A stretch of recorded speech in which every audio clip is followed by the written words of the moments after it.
Hello hi అండి. Welcome to భావికాస్ wonderland channel అండి. చూస్తున్నారు గదా! ఇది పెద్దది నల్ల వంకాయలు పెద్దవి ఉంటాయి గదండీ! దాంట్లోను ఈ విధంగా చట్నీ చేసుకుంటే చాలా బావుందండి టేస్టు. నేను చేసిన విధంగా చేయండి. చేసి చూడండి. మీరు మళ్ళీ కామెంట్‌లో చెప్పండి కావాలంటే. చాలా బావుంది. చేసి చూశాను. చపాతీలోకి, రైస్‌లోకి అంతా గూడా బాగుందండి. చూడండి నేను పెద్ద వంకాయ తీసుకొని క్లీన్ చేసి తేమ లేకుండా తుడిచేసుకొని ఈ విధంగా కొంచెం ఘాట్లు పెట్టేసి దాంట్లోనే కొంచెం పచ్చిమిరపకాయి, కొంచెం తెల్లగడ్డ పెట్టేసినానండి. ఆ ఘాట్లు పెట్టేసినాను గదా! ఆ హోల్‌లాగా అట్లా ఘాటు పెట్టేసి చాకుతో దాంట్లో అయి పెట్టేసి తెల్లగడ్డ కొంచెం పచ్చిమిరపకాయ పెట్టేసి ఘాట్లు పెట్టి ఆయిల్ పూయాలండి. ఇంగా చూడండి తెల్లగడ్డ పెట్టేసినాను, పచ్చిమిరపకాయ ఇంక ఆయిల్ కొంచెం అప్లై చేసుకోవాలి వంకాయకి పైనంతా. ఆయిల్ పూసేసి తర్వాత ఇంక కాల్చాలండి బాగా రోస్ట్ కానియాల.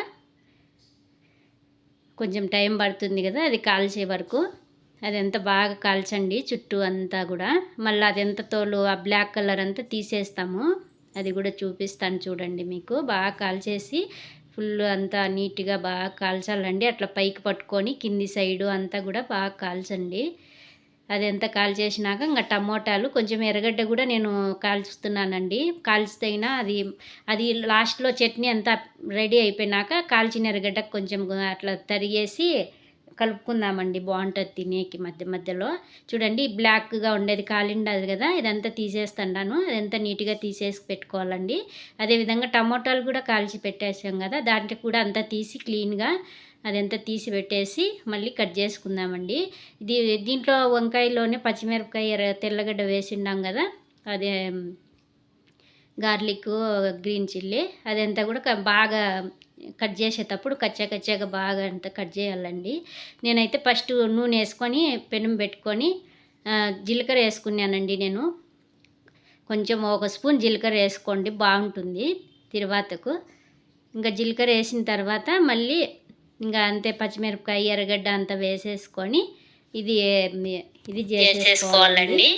చూడండి పచ్చిమిరపకాయ ఎర్రగడ్డ గార్లిక్ కొంచెం సన్నగా తరిగి పెట్టుకున్నానండి. తెల్లగడ్డ అది కూడా వేసేసి ఇంకా ఎర్రగడ్డ పచ్చిమిరపకాయ కొంచెం వేసేసుకొని బాగా వేయించుకుందాము. ఇదే చూడండి కాల్చిన ఎర్రగడ్డ కొంచెము కట్ చేసి పెట్టుకుంటాను పక్కన, అది లాస్ట్లో కలుపుదాము. ఇప్పుడు కారం పొడి, ధనియాల పొడి, పసుపు వేసేసి కొంచెం అది కూడా బాగా ఫ్రై చేసేద్దామండి.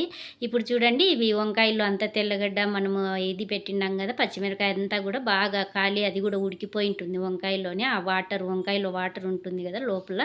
చూడండి బాగా కచ్చికచ్చిగా బాగా అది స్మాష్ చేసినట్టు కట్ చేస్తానే చాకుతోనే అట్లా చేసేసుకోవాలా. టమోటాలు చూడండి అవి కూడా అంత బ్లాక్ కలర్ అది కాలిండేదంతా తీసేసి ఇది చేసిన.